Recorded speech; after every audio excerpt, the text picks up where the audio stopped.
ఖర్గే ఒక మంచి మాటే మాట్లాడారు అనుకోవచ్చు. మోడీ విదేశాంగ విధానం నిజానికి గత 10 ఏళ్లుగా అందరూ శ్లాఘిస్తూ వస్తున్నారు. మోడీ విదేశాంగ విధానం అద్భుతం, అద్భుతం, అద్భుతం అని. కానీ మోడీ 3.0లో చూస్తే గనక విదేశాంగ విధానం ఆల్మోస్ట్ ఫెయిల్.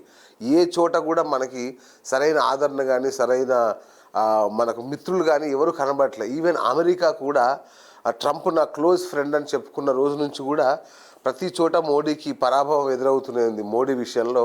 కాబట్టి మన విదేశాంగ విధానంలో ఏదో లోపం అయితే ఉంది. మోదీ అనుసరిస్తున్న విధానంలో నేపాల్ కూడా మనకు దూరం అయ్యే పరిస్థితి. అంటే నిజంగా చుట్టూ శత్రువులందరూ ఒకటవుతున్నారు. శత్రువుల్ని అమెరికా లాంటి దేశాలు దువ్వుతున్నాయి. కానీ మన ప్రధాని ఏమో ఒక్కో దేశం, చిన్న చిన్న దేశాలు, ఆయన ఇంతవరకు చూడని దేశం వెళ్ళి కూడా ఆ దేశ అత్యున్నత పౌర పురస్కారాలు తెచ్చుకుంటున్నారు. మరి అవి మనకి ఏ విధంగా లాభిస్తాయో మరి ఆయనకే తెలియాలి.